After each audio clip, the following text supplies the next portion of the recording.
오늘 말씀은 로마서 8장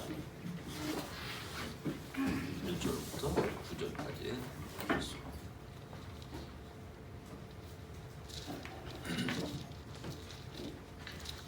로마서 8장 1절부터 9절까지 말씀.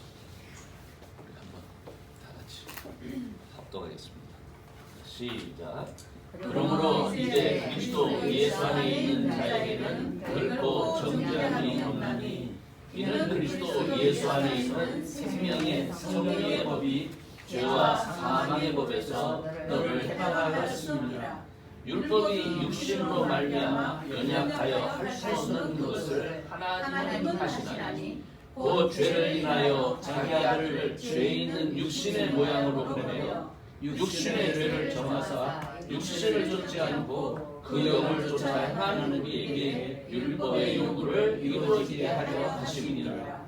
육신을 쫓는 자는 육신의 일을, 영을 쫓는 자는 영의 일을 생각하나니 육신의 생각은 사망이요 영의 생각은 생명과 평안이라. 육신의 생각은 하나님과 원수가 되나니 이는 하나님의 법에 굴복지 아니할 뿐 아니라 할 수가 없습니다. 육신에 있는 자들은 하나님을 기쁘시게 할 수 없느니 만일 너희 속에 하나님의 영이 거하시면 너희가 육신에 있지 아니하고 영에 있나니 누구든지 그리스도의 영이 없으면 그리스도의 사람이 아니라. 아멘. 생명과 평안을 주시는 성령이라 하는 제목으로 오늘 말씀을 나누려고 합니다.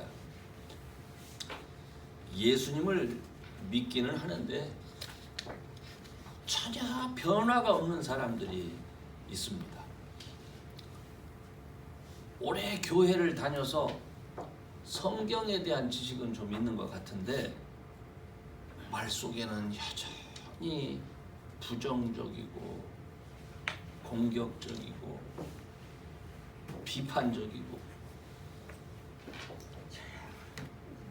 그리고 또 어려운 일 당하면 늘 낙심하고 절망하고 이런 모습은 성경이 말씀하는 변화된 모습이 아닙니다. 제가 예수님을 믿고 목사가 된 후에 아주 오랜 시간이 지나서 제가 저 자신을 돌아본 때가 있었습니다. 내가 목사가 되고 나서 나에게 어떤 변화가 일어났다.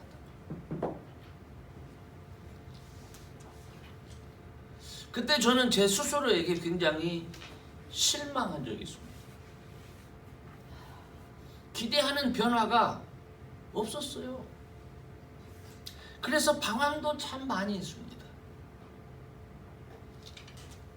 그리고 이 실망, 이런 방황을 통해서 저는 하나님의 그래도 은혜가 있어서 말씀의 의미를 더 깊이 들여다볼 수 있었고 그리고 성령 하나님의 임재를 의식하게 됐습니다. 그리고 이 성령 하나님의 임재를 의식함과 동시에 신앙생활을 하면서 내 결심, 내 결단이 얼마나 중요한지도 알았습니다. 하나님은 우리에게 하나님의 말씀을 선택할 수 있는 자유도 주셨고 하나님의 말씀을 떠나서 내 마음대로 세상을 선택할 수 있는 자유도 주셨습니다. 참 놀랍지 않습니까? 그 다음에서야 비로소 조금씩의 변화를 제가 경험할 수가 있었습니다. 오늘은 성령의 인도하심을 따라 산 결과로 주어지는 생명과 평안에 대해서 말씀을 나누려고 합니다. 특별히 오늘 아버지 날이잖아요. 아버지 된 우리들에게 하나님께서 부여하신 이 새 생명의 풍성함을 여러분이 누릴 수 있기를 주의 이름으로 축원합니다. 이 새 생명이 풍성해야 큰 평안을 경험할 수가 있습니다. 성령의 인도하심을 따라 살게 되면요, 우리가 죽어가는 우리의 몸속에서 육체의 생명이 아닌 새로운 생명의 능력을 확인할 수 있습니다. 점점 노쇠해가고 점점 병들어가는 우리 육체하고는 달리 하나님 나라를 발견하고요, 확인할 수 있는 그런 것들을 우리가 깨닫게 됩니다. 믿는 자나 안 믿는 자나 사실 똑같은 육체를 가지고 있어요. 그죠? 그런데 믿는 자는 생명과 평안을 점차 누리고, 불신자는 죄와 사망 때문에 점차 근심과 두려움에 사로잡힙니다. 이게요, 우리 안에 성령이 계시기 때문에 그렇습니다. 그러므로 예수님을 믿는다는 것은 성령 하나님이 나에게 오셔서 함께 하는 것을 깨닫고 그분과 함께 살아가는 것을 말해요. 우리가 요한복음 16장에 보면요, 예수님이 제자들에게 보혜사 성령에 대해서 말씀하는 걸 볼 수가 있습니다. 그 당시 예수님은요, 굉장히 답답해 하셨어요. 왜냐하면 제자들에게 직접 가르쳐 주었지만은 제자들은 예수님이 말씀하는 바를 제대로 깨닫지를 못했습니다. 죄가 뭔지, 공의가 도대체 뭔지, 심판이 뭔지 알지 못했어요.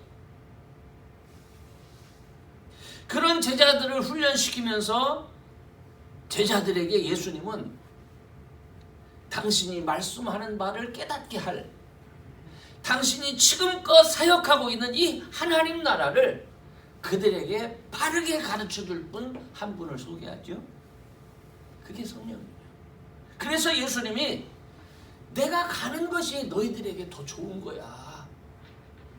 그분이 오셔서 너희를 깨닫게 하시고, 그분이 오셔서 너희들에 대해서, 죄에 대해서, 의에 대해서, 그리고 심판에 대해서 바르게 가르쳐 주실 거야.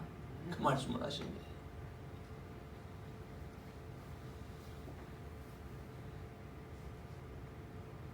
내가 떠나는 게 너희에게 더 유익하다, 이렇게 말씀하시는 이유는요, 성령이 오셔서 이 성령이 너희와 함께 할 때에야 비로소 너희들이 내 말을 깨달을 수가 있어.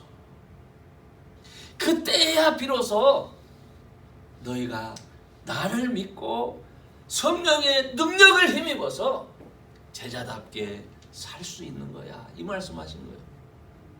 그렇게 되어야 유혹도 이기고 핍박도 이기고 하나님 나라를 증거할 수 있는 증인이 될 수 있다는 겁니다. 저는요, 이 말씀을 곰곰이 묵상하면서 여러분, 우리들의 신앙생활에 무엇이 문제였는지를 한번 생각해 보세요. 이미 말씀드렸지만요, 제 고민은 저를 포함해서 왜 사람들이 말씀을 듣고 배우는데 듣고 아는 만큼 성장하지 않는 거였어요. 뿐만 아니라 저 개인적인 의문으로는 적어도 제가 하나님의 일을 하는 사람이잖아요. 목회자가 주의 일을 하는 사람이잖아요. 그러니까 당연히 큰 기쁨이 있어야 되고 감격이 있어야 되는 거 아니겠습니까? 그런데 별로 그런 거 못 느껴요. 때로는 그냥 때려치고 싶은 마음도 많이 들었어요. 이상하지 않습니까?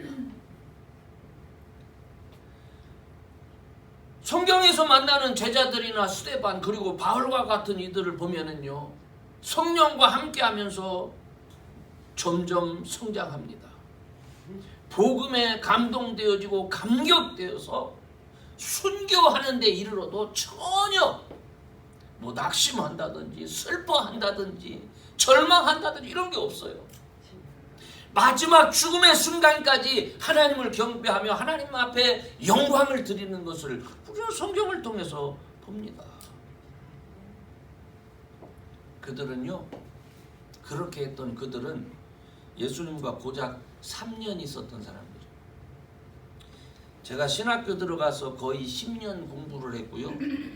성경 말씀을 공부하면서 이렇게 말씀을 나눈 게 40년이 넘습니다. 3년 공부한 제자들에 비교하면 아마 제가 더 많이 할 것 같아요.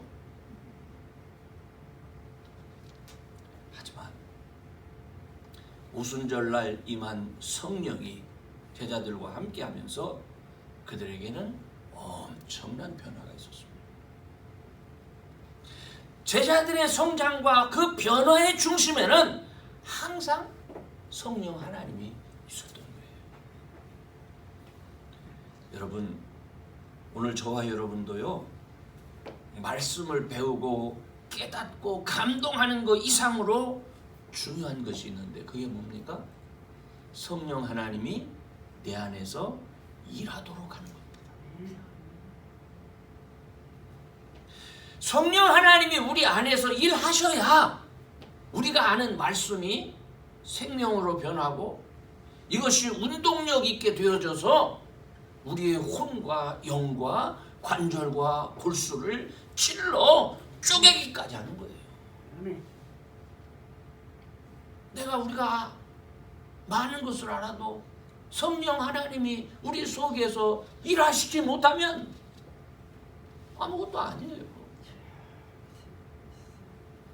그러므로 우리는 어떻게 이 성령 하나님이 우리 안에서 일하실 수 있도록 할 수 있을까? 이거부터 한번 생각해 보면 좋겠습니다.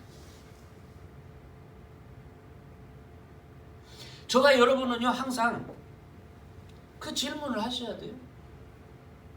나는 지금 잘 성장하고 있나?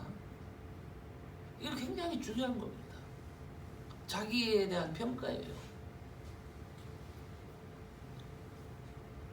분명히 우리가 회개하고 예수님 영접하면 지금 하나님 보좌 우편에 계신 그 예수님께서 우리에게 보내주신 성령 하나님이 우리와 함께 하십니다. 우리 모두는 이걸 잘 알고 있습니다. 어떤 분들은 문 밖에 서서 두드리기 했던, 속 안에 모셔들여서 같이 했던, 어쨌든 성령 하나님이 우리와 함께 하시다는 것을 우리는 잘 압니다.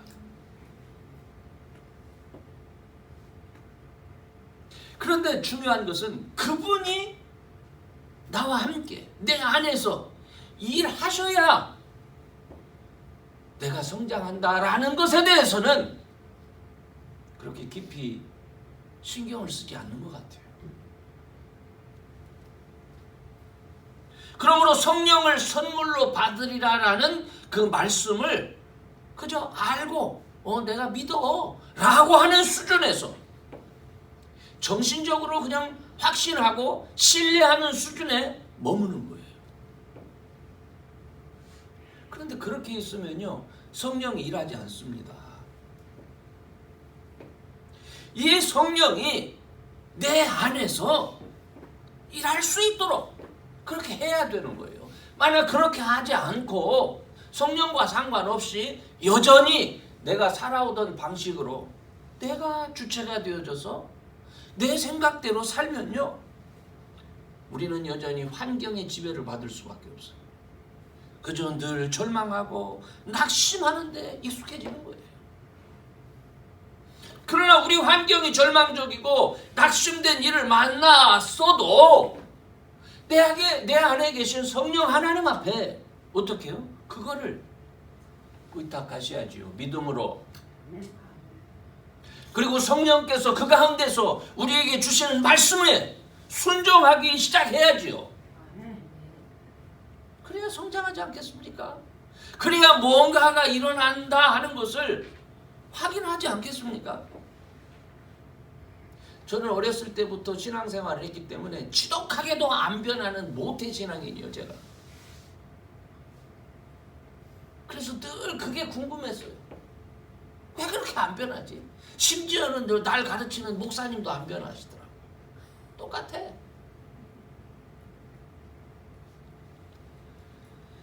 이번 총회기간 중에도 제가 몇 분의 목회자를 만났어요.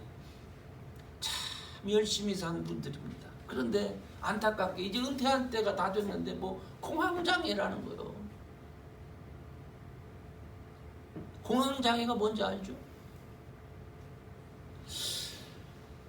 아니 이렇게 열심히 했는데 왜 그런 거에 걸릴까? 두렵고 그냥 설교만 하러 가려면 막 쿵탕쿵탕 뛰고. 저도 목회자니까 뭐가 그들을 그렇게 만들었는가에 관심이 있잖아요. 그죠? 안타깝게도 그 원인이 어디에 있는지 아세요? 여전히 나의 목회 현장에, 나의 삶의 현장에 성령이 계시는 게 아니라 내가 있는 거예요.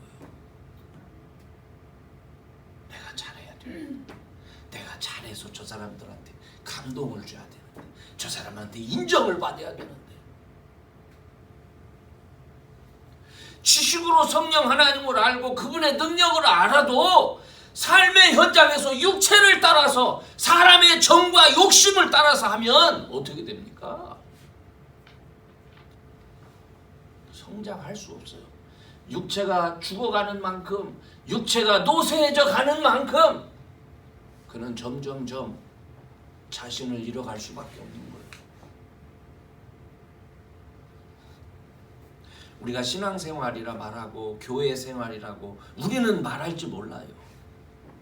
그런데 그게 성령 하나님의 인도하심을 따라가는 생활이라고 말할 수는 없는 거예요. 교회 생활을 하면서도 주님이 머리가 되고 한 지체로서 다른 지체와 연합된 그런 삶이 아니고 여전히 내가 주인이 내 생각이 주인 돼서 교회 생활도 내 마음대로 그렇게 할 수 있어요.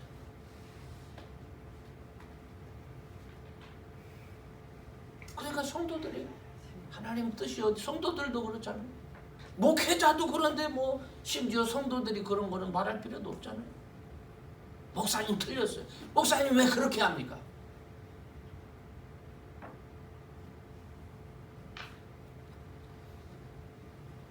주님이 주인 되시는 가정이라고 하면서도 여전히 내가 주인이야. 내 가정을 위해서 기도하며 하나님이 내 가정에게 원하시는 것이 무엇일까? 그걸 기대하고 사모하고 말씀이 생각나는 대로 순종하고 이게 아니에요. 내가 주인 되죠. 여러분, 우리 믿는 사람들은요, 육체의 정욕을 따라서 사는 일을 멈춰야 되는 거예요. 아, 내가 예수 믿지. 아니, 자꾸 내가 하던 버릇대로 이렇게 하려고 그래. 이게 힘드니까 성령께서 나를 주장하시도록 맡겨야 되는 거예요. 성령께서 생각나게 하시는 말씀을 따라 순종하면서 한번 살아봐야 되는 거예요. 아니, 나는 싫은데. 그래요, 나는 싫어요. 그래도 내가 믿는 자니까 성령 하나님께서 생각나게 하시고 명하시는 말씀을 듣고 순종해야 되는 거예요. 우리 육체는 사실 사도 바울의 표현대로 이미 그 정과 욕심을 십자가에 못 박은 사람들이에요. 이게 무슨 말입니까? 이미 죽은 사람들이에요, 우리는. 그런데 내가 아직 안 죽었, 아직 살아있잖아요. 지가 사는 줄 안다니까. 지난주에도 말씀드렸잖아요. 지가 사는 줄 아니까 여전히 지가 죽었다는 사실을 인정하려 들지를 않아요. 그래서 늙어 죽는 그 순간까지, 숨이 꼴까닥 넘어갈 때까지 자기의 정과 욕심을 따라서 말하고 결정을 하려고 합니다. 근데 그렇게 되면 어떻게 돼요? 마지막 순간까지 성장이 없는 거예요. 육체의 영향력 아래 살다가 거기에서 죽는 거예요.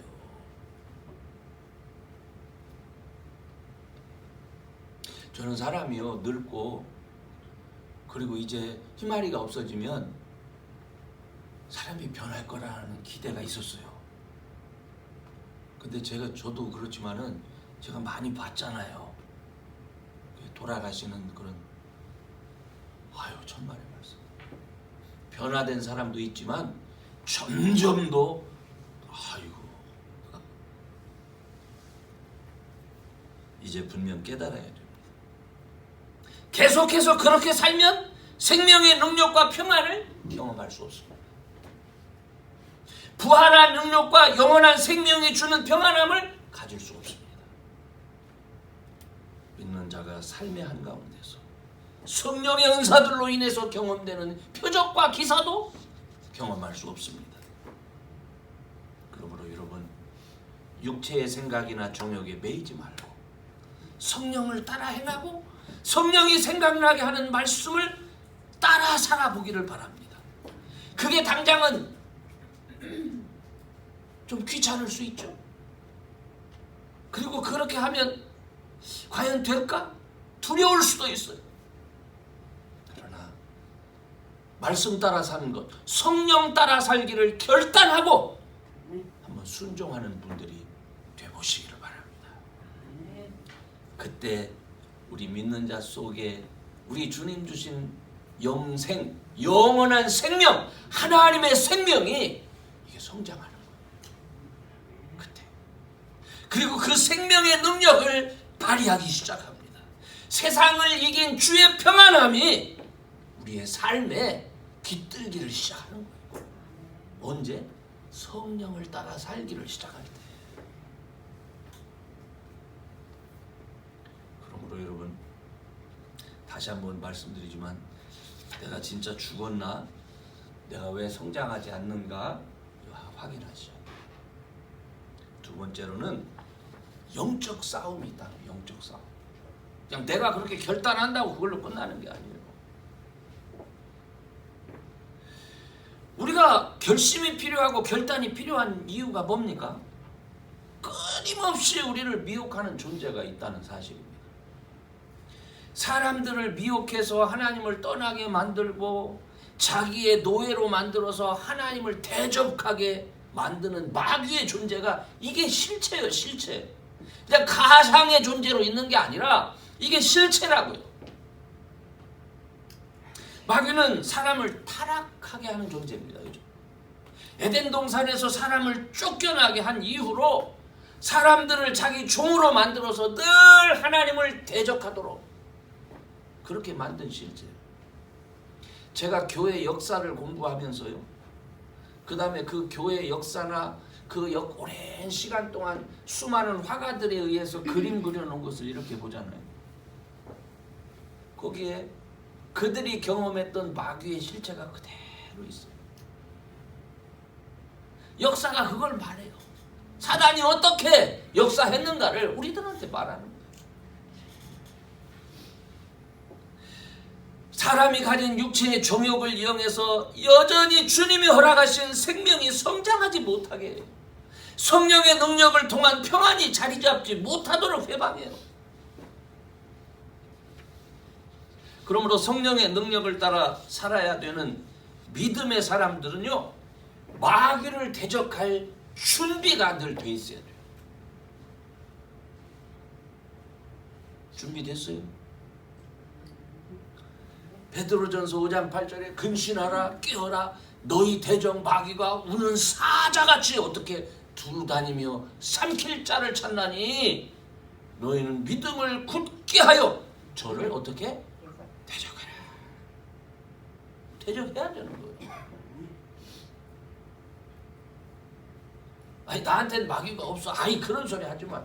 이렇게 생각하시면 안 돼. 여러분 멀리 있지 않아요. 예수님과 12 제자가 있는데요, 거기에도 마귀가 있다니까. 마귀가 유다에게, 그죠? 예수님을 어떻게 배반할 생각을 넣어주잖아요. 여기에도 이놈 또 마귀가 나한테 오는 거 아니야? 이럴 수 있다니까요. 항상 어떻게 깨어 근신하라, 깨어라. 우리가 이 사실을 알지 못하면요, 우리 환경을 늘 이 마귀가 교묘하게 비틀어 놓습니다. 이 마귀의 계략을 간파할 수가 없어요. 그렇게 되면 굳세지 못한 영혼들은 어떻게 돼요? 금방 미혹돼가지고 절망하고 화를 내고 다투는 자가 되고 미워하는 자가 되고 탐욕에 이끌려서 어떻게 성령을 근심케 하는 자가 되는 거예요. 뭐 저만이 아니라 여러분도 그랬지만은 여러분이 신앙생활 하는 동안에 우리가 목회자들도 얼마나 잘 싸웁니까? 말도 안 되는 것 같고 싸워. 저렇게 하고 싶은가 하는 생각이 들 정도로 싸운다니까요. 성도들은 안 그렇습니까? 교회가 또 교회끼리 성도들이 갈라져서 싸우고, 저는 이렇게 싸우는데 제가 많이 껴가지고 이렇게 얘기를 들을 기회가 있었어요. 이렇게 얘기를 들어보면 다 이해가 가. 다. 그리고 이번에 저희들 총회에서 어느 지방의 분규를 이렇게 조정하느라고 한 5년 동안 다툼이 있었어요. 근데 이제는 좀 그만하자. 총회가 결정하는 대로 너희들 순복해서 그렇게 하라 하는 결정을 올해 총회에 내려줬어요. 그런데 그걸 어떻게 결정을 했냐면 투표해서 한 편에도 많이 나온 것으로 생각을 합쳐라 이렇게 결정을 하고 다 그렇게 하기로 하고 이제 한 거예요. 그런데 여러분 360명이라면요 표차가 3표 났어. 3표. 생각이 그런 거. 이건 뭐를 의미하는 거예요? 그쪽 편에 속한 사람이 바빠서 화장실 간 사람하고 몇 사람 빠진 바람이 그렇지 어떤 게 옳다라고 말할 수 없는 그런 수준의 것이 있다니까요. 그게 뭐예요? 마귀가 역사하는 거예요. 그렇기 때문에 어떻게 해요? 결정하는 대로 이게 성령 하나님이 원하시는 것이다 라고 순종하면 일이 다 해결되는 거예요.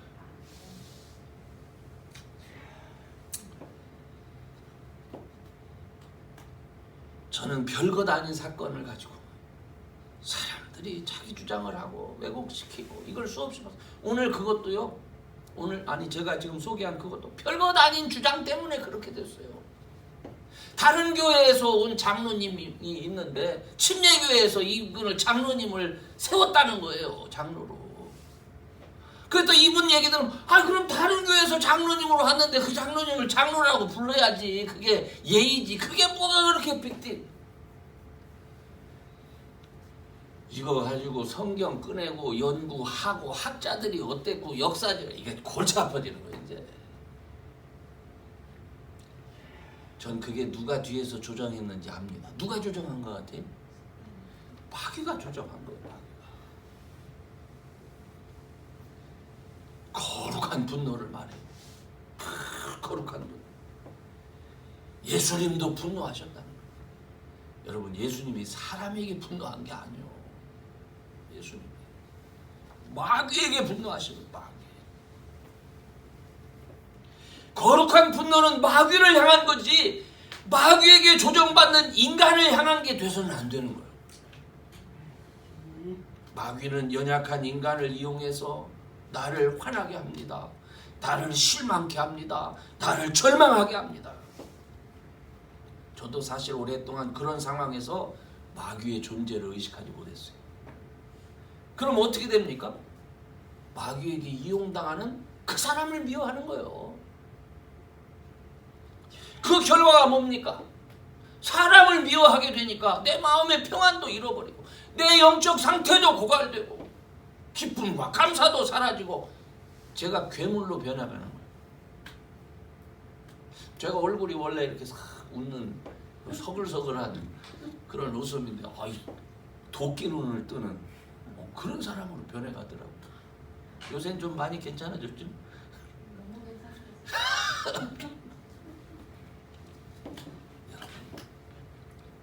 마귀 대적하셔야 돼요. 마귀에게 이용당하는 사람들을 불쌍하게 여기고 그들을 위해서 기도할 수 있는 분들이 되셔야 돼요. 그럴 때 어떻게? 성령이 기뻐하셔요. 성령께서 일하기를 시작해요. 당신의 능력을 나타내시고 마귀를 물리치시고 내 마음과 생각을 변화시키고 생명과 평안의 힘을 느낄 수 있도록 해주시오.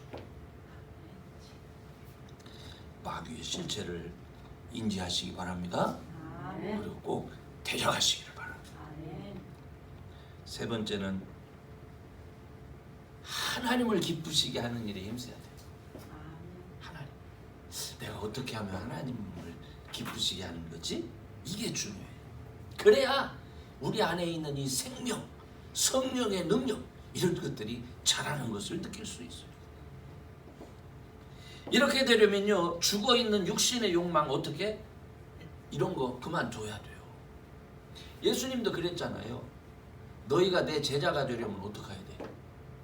자기를 부인하고 제 십자가를 지라 이렇게 하시는데, 우리 예수를 믿으면서도 더 나를 내세우고 내 십자가는 다른 사람이 지도록 하고 자기는 안 죽으려고 하고, 그죠? 그게 많은 사람들의 모습입니다. 오늘 우리는 육신에 있는 자들하고는 다르게 하나님을 기쁘시게 하는 일이 뭔가 이거 알아야 돼요. 왜냐하면 이 하나님을 기쁘시게 해야 생명과 평안의 역사를 확인할 수 있어요. 그리고 그 생명과 평안이 성장하고 확장되는 걸 경험할 수 있어요. 그런데 범위를 한정하지 않고 하나님을 기쁘시게 하는 일이 뭐냐 이렇게 물으면요, 이게 너무 광범위할 것 같아요. 그죠? 그래서 저는 오늘 우리 가정과 한미교회라는 울타리 안에서 하나님을 기쁘시게 하는 게 뭘까? 이걸 말씀드리려고 해요. 여러분이 알다시피 지금 예배 인원이 10명 조금 넘어요. 교인들의 연령대는 30에서 80대 후반.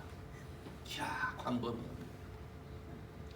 경제적인 형편이나 생활 환경은 자기들은 죽어도 중산층이라고 자부하는데 지역 통계로 확인하면 빈민층이요. 그죠? 변변한 교회 건물도 없어. 월세 조금 내면서 일주일에 한 번 모여서 예배드리고. 여러분, 이 모습에 무슨 세상 사람으로부터 사람들을 매료시킬 만한 뭐가 있습니까? 야, 저게 정말 좋은 교회다 이런 모습이 있어요? 사람을 감동시킬 외형적인 모습이 없어. 그런데 하나님을 기쁘시게 하는 게 뭘까를 찾을 때는 상황이 달라지는 거예요. 그런 교회를 내가 섬겨? 그런 교회를 내가 가서 서로를 사랑하는 가운데 있어? 그곳에서 예배를 드려? 이건 누구를 기쁘시게 하는 거예요? 이게 하나님을 기쁘시게 하는 거예요. 요번에 종회에서 제가 그 요한복음 21장 내 양을 먹이라는 이 말씀에 제가 참 은혜를 받았어요. 여기서요, 예수님이 요한에게 내 어린 양을 내 양을 먹이라, 내 양을 치라 이 말씀을 하셨잖아요. 그런데 예수님께서 내 양을 먹이라 이렇게 말씀을 하시는데 너 내 양 사랑하니? 이렇게 질문을 안 하시는 거예요. 아니, 내 양을 먹이라 할 것 같으면 베드로한테 물어봐야 될 게 뭐요? 너 내 양 사랑하니를 물어봐야 되잖아요. 근데 베드로한테 뭘 물어봤어? 내게나 무조건. 응? 너 나 사랑하냐? 이걸 물어보는 거야. 네가 정말 나를 사랑해야 뭐를 먹일 수가 있어? 내 양을 먹일 수가 있어. 네가 양을 사랑하고 안 사랑하는 거는 중요하지 않아. 네가 정말 나를 사랑하면 너는 내 양을 먹일 수가 있어. 그렇잖아요. 너 나중에 너 네 띠 띄우고 너 가. 그 말이 뭐예요? 너 그렇게 죽는다는 얘기잖아요. 그렇게 될 베드로에게 그 말씀을 하시면서 베드로야, 너 죽을 자신 있냐? 이걸 안 물어보시는 거예요. 뭘 물어보셨다고? 네가 나 사랑하니? 주님 사랑하면 양도 먹일 수 있고 십자가의 죽음도 받아들일 수 있는 거예요. 이게 중요해. 이게. 여러분, 우리가 만난 이웃과 교회 섬기고 사랑하고, 물론 이거 중요하죠. 그러나 이거보다 더 중요한 게 뭐예요? 먼저 저와 여러분이 주님을 사랑해야. 주님을 사랑해야 교회도 섬기고 내 지체도 섬길 수 있는 거예요. 그러니까 내 마음에 교인이 미워지기 시작하고 교회 가기 싫으면 어디에서 문제가 생긴 거예요? 하나님과의 관계에 문제가 생긴 거예요. 우리 사람들이 그걸 모르는 거예요. 오늘 우리는 어떻게 하나님을 기쁘시게 할 수 있습니까? 내 삶이 육신을 따라 사는 삶이면, 여전히 육신을 따라 사는 삶이면 이제는 어떻게 해야 돼? 결단하고 성령의 인도하심을 따라 사는 삶이 돼야 되는 거예요. 그렇지 않으면 어떻게? 계속 성장하지 않아요. 그냥 자기 생각을 따라서.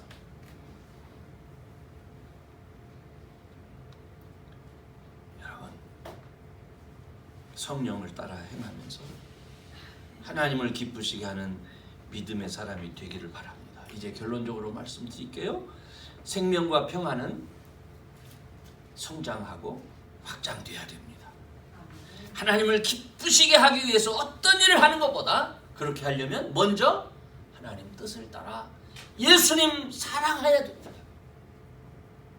그리고 예수님을 믿는 자에게 보내주신 그 성령을 사랑하며 성령 따라 살아야 돼요. 마귀는 오늘도 우리를 넘어뜨리려 합니다. 그렇게 살지 못하도록 하려고 합니다. 여러분, 성령 하나님의 인도하심을 따라 내 육신을 어떻게 해요? 멀리하면서 하나님을 기쁘시게 하는 삶을 꼭 살 수 있는 저와 여러분 되시기를 주의 이름으로 축원합니다. 아멘. 기도합시다. 전능하신 하나님, 오늘 아버지 주일을 맞이해서 성령과 생명과 평안을 주시는 성령 하나님이란 제목으로 말씀을 나눴습니다. 주님, 우리가 이제 더욱 성장하는 그러한 믿는 자들 되기 원합니다. 그래서 이 세상을 살아가면서 여전히 마귀를 대적하지도 못하고 마귀에게 이끌려서 시험당하고 넘어지고 낙심하고 좌절하고, 그래서 성령을 근심케 하는 자들이 아니라 이제는 깨어서 근신하는 중에 마귀를 대적할 수도 있고 성령 하나님의 인도하심을 따라 육체의 소욕을 내어던지며 주의 말씀에 순종하는 삶을 살아나가기 원합니다. 주여, 저희들에게 주님 주신 생명이 크게 성장하게 하시오. 세상을 이기신 그 평안함이 넘치게 하여 주옵소서. 감사하며 예수님의 이름으로 기도합니다. 우리 찬송가 353장 1절 5절을 부르시면서 준비하신 헌금 하나님 앞에 드리겠습니다.